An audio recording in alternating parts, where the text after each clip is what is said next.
Hello everybody! Hi! Welcome to our channel! It's been a while. It's been probably 5 months, I want to say. Yeah, it's been 5 months, you little spitty. Yeah, I think the last video I made was about the oils that I wanted to use during the birth and what oils I used while I was pregnant. So now we are 4 months postpartum.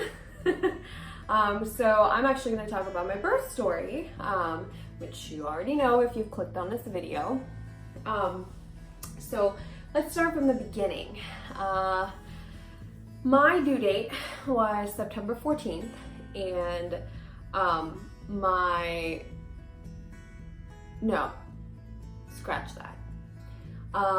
due date was September 13th, and my husband's birthday is on the 14th of September.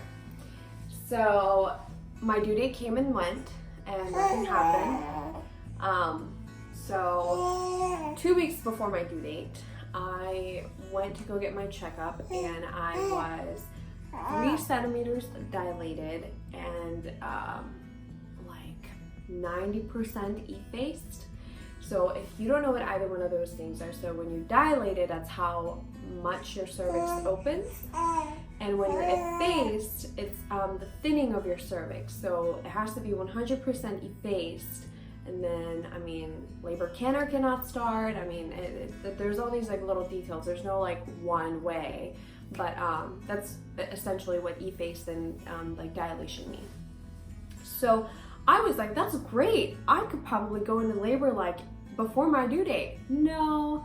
So my doctor said, well, do you want me to sweep your membranes?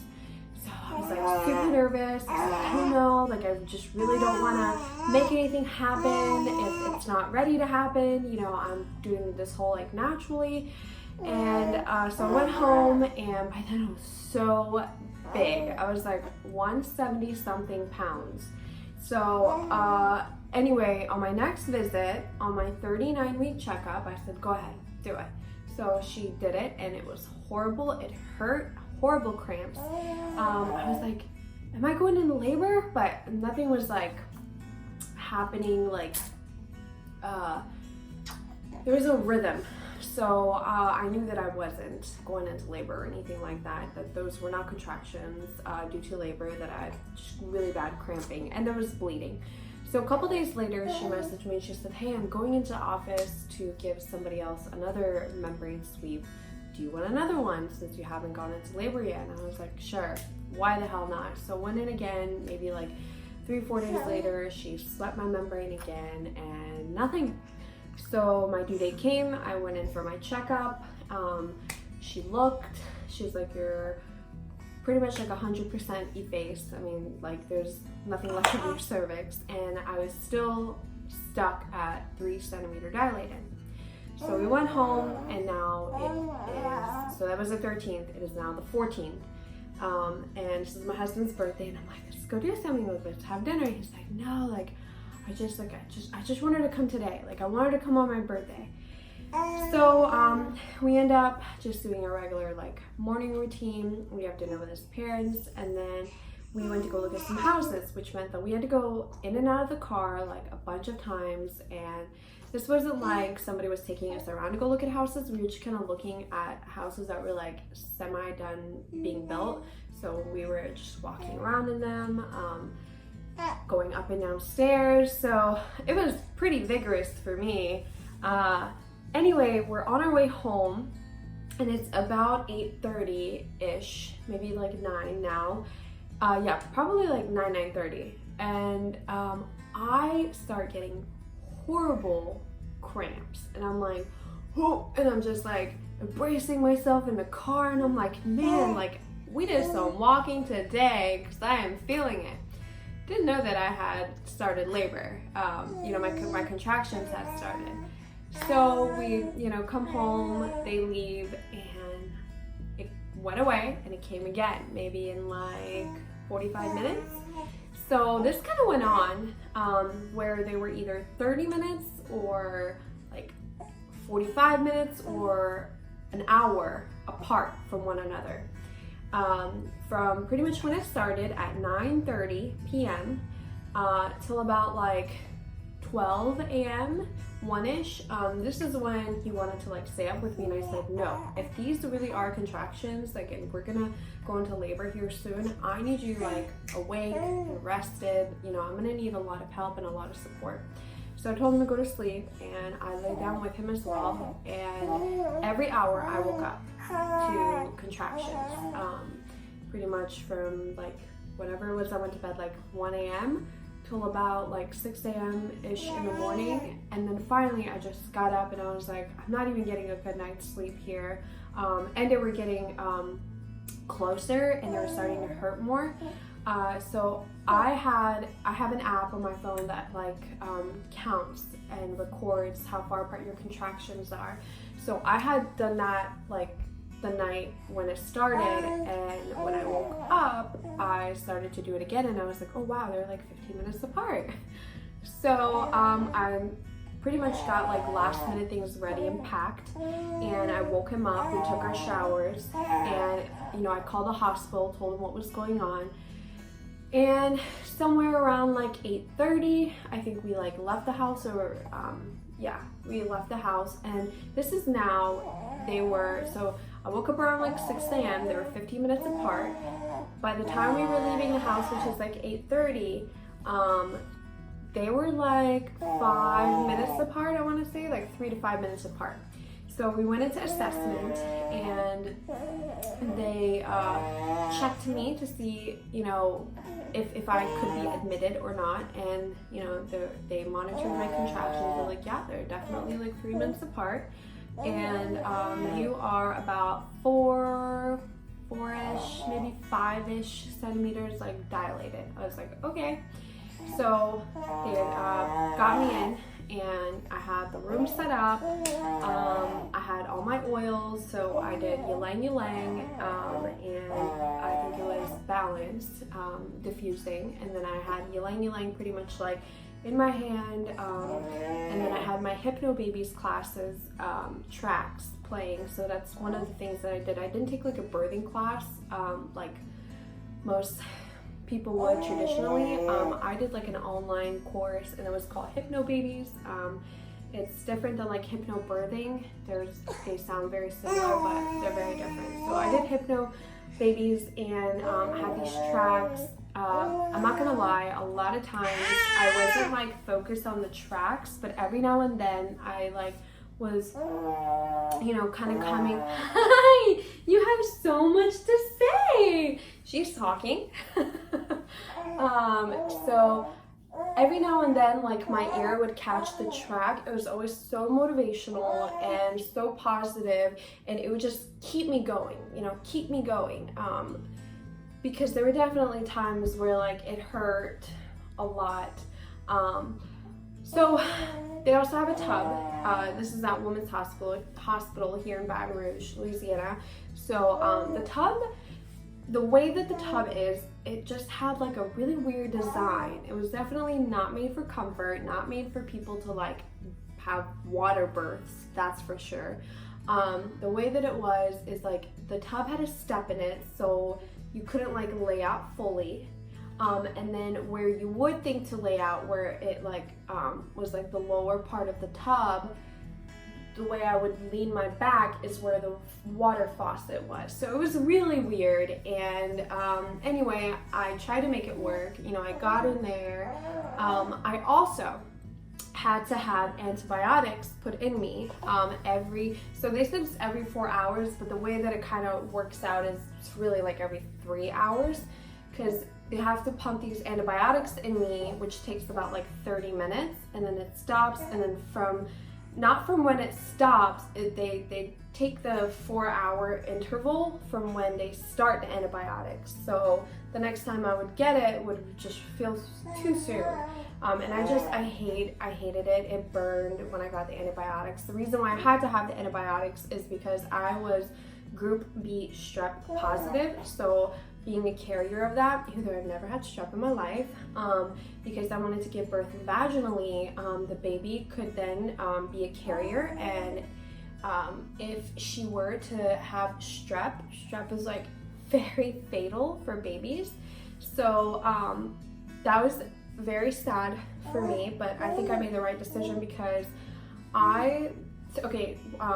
if you put antibiotics in you, it kind of messes up with like the antibodies that you give your baby, and like the bonding experience could just be a little off. So like I would rather her not get something like a fatal, illness when she's so tiny, and the possibility of, me losing her, rather than I knew I was going to breastfeed, for, a year or more, I don't know. And I knew that I could build her immune system back up. I could work and give her my antibodies through like breastfeeding. So I try not to focus on that, and then I was like, okay, I'm gonna make the right decision here. So I decided to take the antibiotics, and when you take them in the intervals that they give you through labor, the baby ends up not being a carrier. So skip that part now. So anyway, I had that going, which, if I wanted to get in the water, I had to either not get in the water while they were, the 30 minutes of it being pumped in me was happening, or I would just kind of wait until it's over and then I would get back in the water. I actually didn't get in the water though towards the end because it was pretty manageable. I mean, the pain was something serious, definitely, an amplified cramp, period cramps, and even that is not like a good way to explain it, because I feel like a lot of moms explain it that way. For me, it was very intense, but I think I had a very good handle on it. So from the point of when I started labor, which was 9:30 p.m. on September 14th, this is now September 15th, and I had been in labor for 22 hours. So actually, let's go back 20 hours. Doctor comes in. By the way, it's not my doctor. Forgot to tell you that part. She's on vacation. I was so sad. I love my doctor. I love her. I love the way she shares information, the way she answered all my questions, because I came in there with lists every time I went to see her. She would tell me something. I would do my own research, and I loved her. She not only how do I say it? Like, she did research, but she does research outside of just, her practice. And I think because of that, she's always in the know. She's not stuck, on information that, maybe it has changed because there's new science out there. So she, really just challenged science, and she was super on board with my natural ways through my pregnancy and how I wanted my birthing experience to go. So I didn't have her. I had this other lady, which she looked like I was like wasting her time, and when I gave her my birthing plan, like, she did not look like she really was all into the essential oils. I mean, I'm sure she liked the way it smelled in there, but anyway, she got the job done. So anyway, she comes in, I'm 20 hours into the labor, still completely natural by now, just all the oils. I have been doing all the oils, which I do have a video that tells you all the things I did for the birth as far as the oils go, so you can reference that, but just a quick recap of it here. I diffused ylang ylang and balance. I put ylang ylang on my wrists, and I kept smelling it through the entire time. I put peppermint with fractionated coconut oil on my lower back, which I had my husband rub like as often as I could get him to, pretty much. Anytime I was just feeling like kind of she's gonna fall asleep. When I was feeling like a little unmotivated, I had wild orange that I was like just sniffing away to, like, you know, had ylang ylang on one hand, a wild orange in the other, to just kind of like get me going and get me hype, you know, motivate myself, like, I got this, I can do this. And then frankincense and helichrysum with fractionated coconut oil. That is a blend that I made in a roller. I'm sorry, by then I don't know if I had it in a roller, but I made the mix, and whatever I put it in, that was also administered once the baby started crowning. Am I forgetting anything? I don't think so. I did put like lavender in the water in the tub when I was soaking in the tub, and peppermint to take my, you know, cramps away. By the way, I mean, it works. Like, I used peppermint before pregnancy, but when you got these cramps, you know, just going, throbbing, it was, they don't work as well. I mean, they still helped, but I had to constantly like have my husband do it. So, you know, I put it on and it would be great while he's doing it, and, you know, 5 minutes later, when the next contraction came, it was just like intense, and I'm like, go back, rub it some more. So yeah, and also I did not sit or lay down in the bed, which I don't know how mothers can do that when you have contractions. I mean, I had to walk around and sway a lot to like help the contractions. I would sit in like a squatting position, you know, in the water, on the ball, on the couch, kind of lean on the bed sometimes too. But anyway, let's see, where was I? So 20-hour mark, doctor comes in and she's like, have you considered, you know, like the not natural way to go about this? Like, have you considered other things? Like, what do you want? I need you to tell me. You know, whatever you want to do, that's what we're gonna do. So I was like, look, you know, I'm gonna hold off until the 24-hour mark, and by then, if things have not progressed, let's break my water.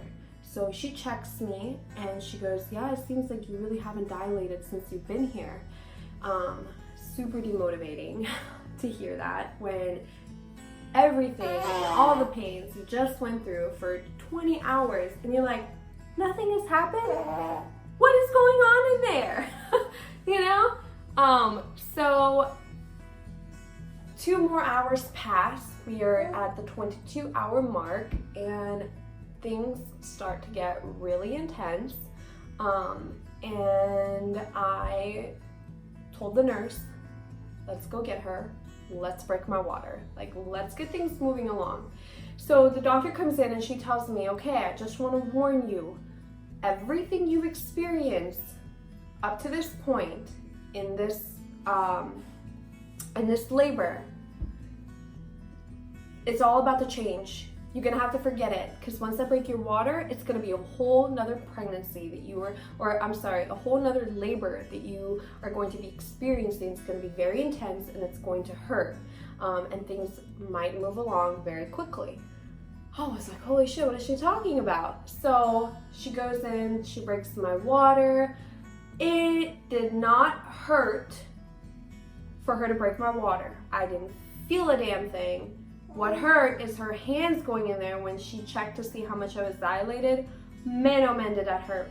She was posterior, is that what it's called, I think? When her head was literally like lodged right here, like the back of her head. So really, like, if this is the back of her head, it was like this way on my back, and that's why I had a back labor. It hurt so incredibly bad.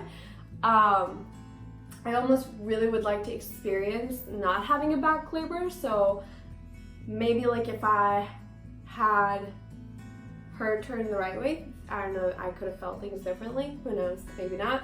But anyway, so when she checked me, she was like, yeah, I could, you know, like feel a baby's head, this, that, and the third. I was like, oh, okay. So breaks my water. The first contraction I get after she breaks my water, holy baloney, it was ridiculous.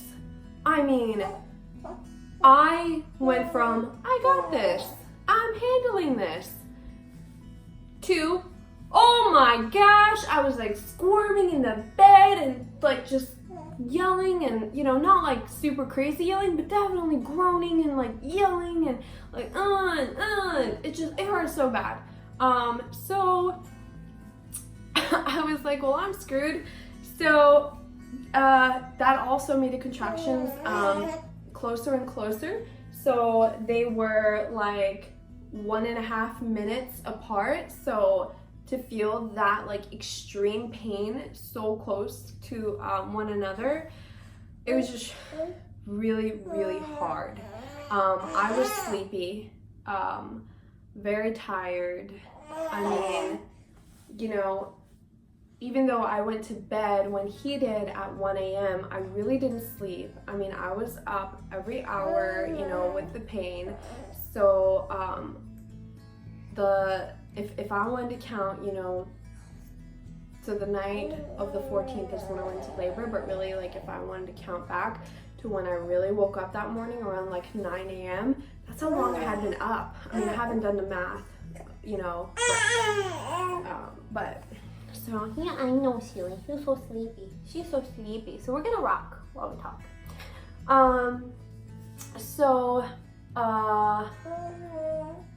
Couple hours pass and I can't take it. So no, I'm sorry, like maybe 2 hours pass, maybe 2, but I doubt it. And I said, is there anything you can give me that is not epidural that will help me? She's like, the only thing I have is this one drug, which I don't remember the name of it, but I will find it and I can put it somewhere in this video somewhere. And she's like, it doesn't really take your cramps away, but it will, I lost my train of thought because I'm thinking about her right now. I think she's falling asleep. She's like, but it'll take the edge away. I was like, okay, just give it to me. So she gave it to me and she was right. It did not make my pain go away, not even a little bit.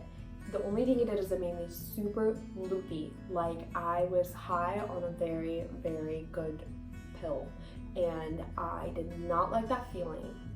I remember that like I could feel the pain, but I was not like able to express it. And you know, my husband, he's just sitting there watching me. I mean, I was like passing out. I could feel it too, like my mouth was open and I wanted to like talk, but I couldn't, and I would just like every now and then I'd be like, oh, I'd be like, babe, this hurts a lot, and I'd like pass back out, and then I'd get up and I'd be like, babe, this hurts a lot, and like it was horrible. I mean, they should not be giving that to moms. I mean, I did say yes, but I did not know it was gonna make me feel that way. So when I find out what that drug was, I would recommend that nobody takes that. Nobody should be taking that. So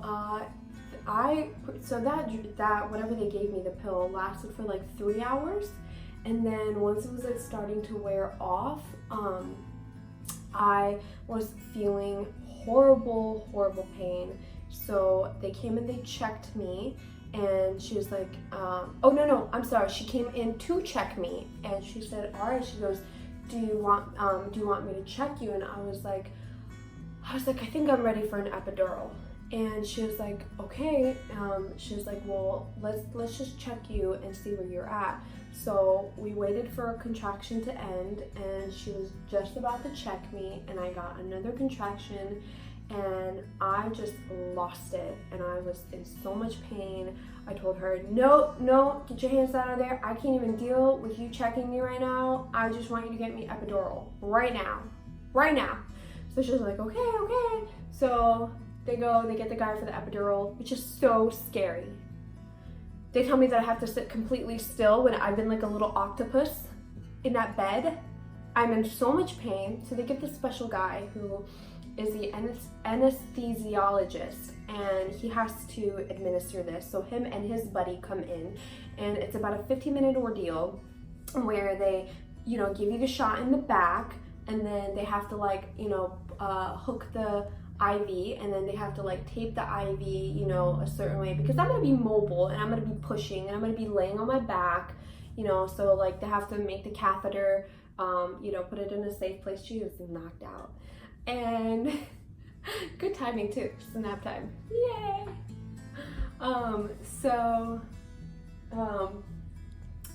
I was so nervous, and I had to tell myself, Alif, this is it. This could be a make it or break it moment. You could be paralyzed for the rest of your life, or you could just like suck it up for 15 minutes.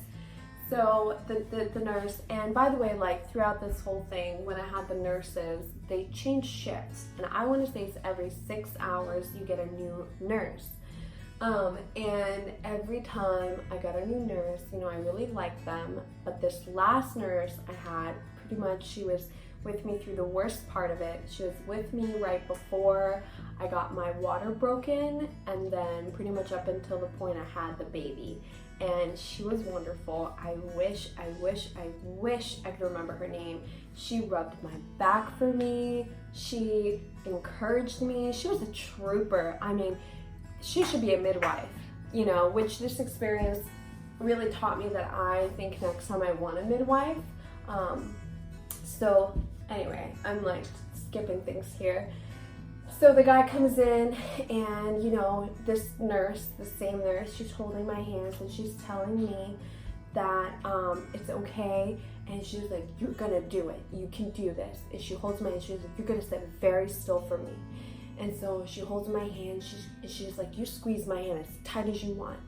So I'm holding her hand, and they do the whole thing, which I didn't really feel it, like it didn't really hurt at all. Other pains were of bigger concern here. So I held it together. I had to sit still at like the edge of the bed. Like I had to like, so if this is the bed, I'm sitting on it this way, the same way I'm talking to you, and I had to scoot my butt to the edge over here so the guy could stand behind me and do the whole thing. And she's kind of like a little further up, you know, at this side of the bed, and she's holding me down, and I kind of have to like lean forward a little bit, slightly. Excuse me. So they do it, everything goes well, and they're like, you know, in like 20-30 minutes you're gonna feel the effect. So true. And once I started to feel like tingly in my legs, I was like, this is great. I was like, the pain is going away. I was like, this is like wonderful. Like, why are people so weird about taking epidural? And then it really hit me, and I was like, dead weight, waist down. Horrible, horrible, horrible feeling. Literally, I would turn and just think, like, from the waist down, nothing moved, but only like my torso would move, and it made me really nauseous. It made me feel really weird. I did not like that, like looking down at my lower half of my body and knowing that it's just dead weight right there. And right before I did it, my husband's like, are you sure? You know, you told me to talk you out of it if you ever got to this point. You know, this is just not how you envisioned it. This is not the way we wanted to do it. I just want to make sure you're making the right decision. And he said that I had this like demon voice, and I was like, get me the epidural now. So we'll live. Sorry, baby. And you know, can't feel anything, and my husband's on one side, and he's got my leg up, and the nurse is on the other side, got my other leg up, and it is heavy. You don't realize how heavy your thunder thighs are until you've got people holding them up. And then sometimes they like go and they're like, hold it for a second. I'm like, ugh. Anyway, just really crazy experience. So I pushed for like 4 hours. I pushed for like 3 hours. Before I pushed, they did check me. Once I was not in pain anymore, they checked to see if I had dilated anymore, and she said that I was 10 centimeters dilated. So she said, honestly, you should have let me check you before you got the epidural, because I'm pretty certain that because we broke your water, that puts you dilated to 10 centimeters, and you probably could have pushed the baby out without the epidural. I was like, don't tell me that. all decisions I'm making right now, they're good decisions. That's what we're gonna tell ourselves. But no, she was very right. I probably should have done that, but we didn't. So here we are now. She tells me I can push, and I pushed for 3.5 hours. I've got the mirror. I got, my husband's recording it. It's gross, but beautiful. Like, just so beautiful.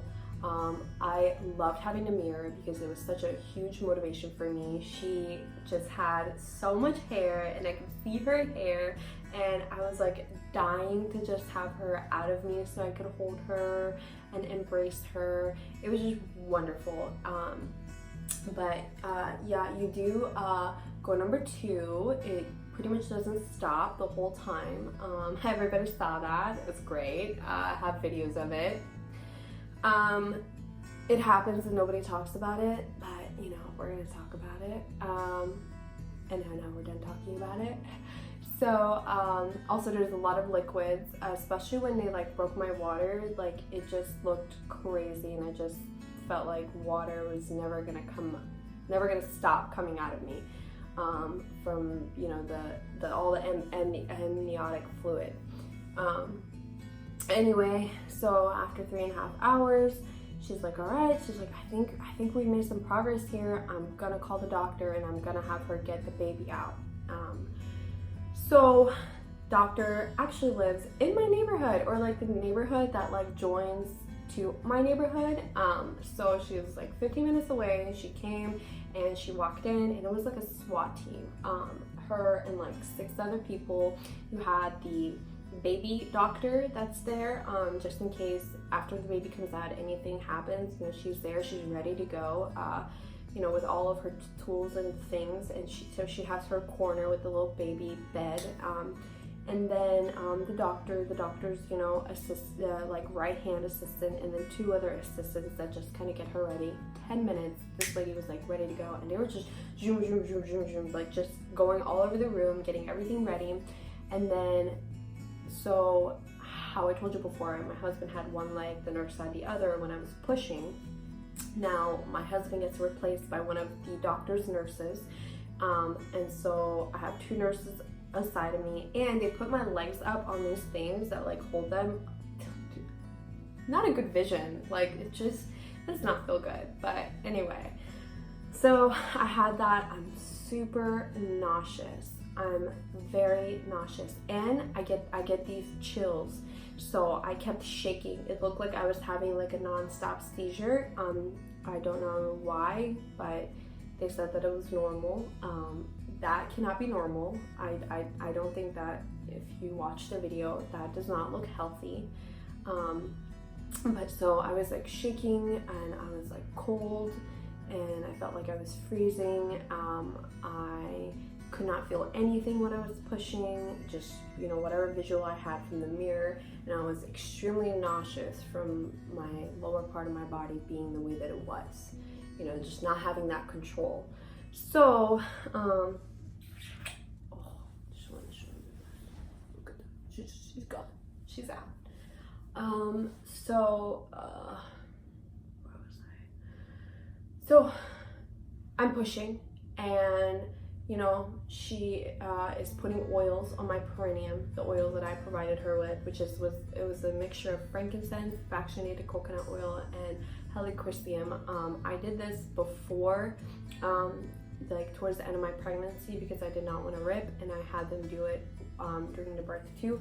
However, because I did end up taking the epidural, and I could not feel myself push, and she was not my doctor, so she definitely did the whole, like, you stick your fingers in there, and she like kind of like, tries to like, massage it, and she's trying to get it to like open up, like kind of naturally. All those things combined, I ripped. So baby, also they pushed on my belly. They had to like push the baby out, because she had now been like in my canal for like 3-4 hours. So that hurt. And they did the whole, all right, count. We're gonna count. When you're ready, we're gonna do 3 pushes, and we're gonna count to 10. And so like I would push, and I would stop, and then I would push, and I would stop, and then I would push.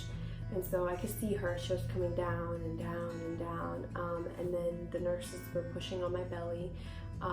Not only did it hurt, it was so crazy, you know, in that moment, I have so many thoughts going through my head, like this is not what I wanted, but I could not allow myself to have negative emotions or like negative thoughts pertaining to this birth, because I just did not want any of that energy to like come to her, you know, surround her birthing. And it was really hard.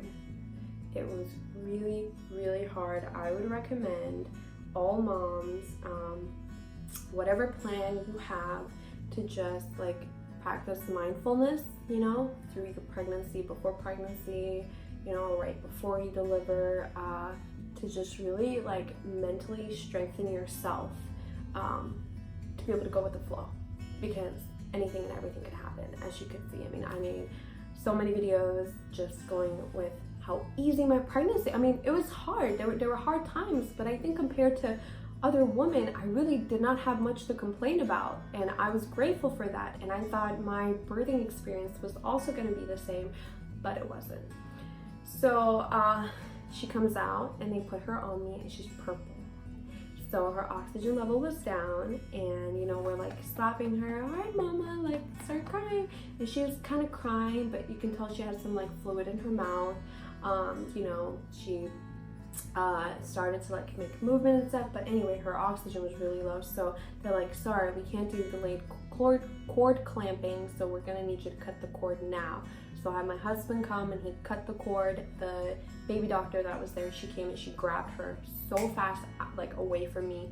And just, you know, I told him that my husband to go over there, and he went over there, and all she did was just pump her up with some oxygen, and she was good to go. I mean, that literally took maybe like 3 minutes, 4 minutes, and then she was back into my arms. Also in that moment, I wanted to cry. I wanted to like just like be, normally I would get very anxious, have tons of anxiety, couldn't do that. I just was like, stay positive, think positive thoughts, she's gonna be okay. The lady doctor's there. I've had an amazing pregnancy, you know, she's been so healthy, and I've been so healthy, everything is gonna be okay. Like constantly telling myself that. So it's just okay. Anyway, so it was really funny when I got her back. I was asking the doctor, I was like, did I rip? And you know, this is like also in the video too. Everybody thought it was really funny that was my concern, like, did I rip? But seriously, it was like my only fear in this pregnancy was that I did not want to rip, because I was just like so afraid. For some reason, like, I don't do well with pain down there. So anyway, she's like, yeah, you ripped. It was like 2 stitches, just that it's nothing bad, which, you know, I will make a postpartum video, and I will like go into details about all of that. So anyway, that's how it went. By the time she came out, I had been in labor for 32 hours, and I was up for like 48 hours. You know, I was up for like almost whole 2 days. Like it was like 46 or 47 hours I had been up, and I was so delirious. It was insane. And then I did not go to sleep because, hello, I have a newborn, you know, who's like up, and you know, we have to figure out feeding and all this stuff. So I, you know, for 3 days I was just like up and I just like mentally felt so delirious. It was insane. But that's how it went. You know, as soon as she comes out, they pretty much like unhook the epidural from me. They take it all out, also painless. And then things start to wear off, and you know, they offer to give me like Motrin and stuff. It was so funny. They're like, do you want Motrin and Tylenol? No, they came in and they're like, we're here to give you Motrin and Tylenol. I was like, what's that for? And they're like, well, you know, once the epidural leaves your body and you start to feel some pain, it's really to just kind of help you transition. I was like, no, I'm okay.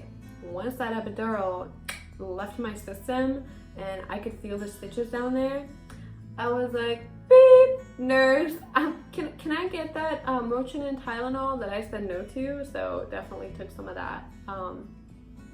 But I do want to talk about that in my postpartum video because I had a very crazy postpartum. It was very challenging. I think I found a lot about myself that I did not know about myself. You know, personality, the choices that I made, thoughts that like ran through my head. I will say I did not have postpartum depression. No, you know, it was never like that, but I did go through a lot of things in my recovery that made it very challenging for me. So I think I covered everything that I wanted to. I feel like that was really long. This is just passed out here. But really, I didn't want to leave details out, and if you have further questions, please feel free to ask them, you know, either under this or privately, however you want to. You know, I do not mind sharing my experience because I watched a million, you know, YouTube videos on birthing and birthing stories, and they were very good and educational for me. However, there's so much that was left out, and there's so many like ways, things, you know, possibilities of what, you know, of I don't know what I'm saying. There's so many different ways it could have gone, you know, and sometimes I think people like to speak in a way that like, if you do this, that's what's gonna happen. No, if you do this, that, or this could happen, you know? So yeah, I hope you guys enjoyed it. This took me a while to make, just because I wanted to like get adjusted with her, and I really wanted to like compile all the information from my birth too. So if you liked it, please give me a thumbs up, and please subscribe if you already haven't. You know, this way you can get updates every time I post a new video. And also, if you like them, it lets me know that I should keep making more. So yeah, Momaste, you guys. Mwah.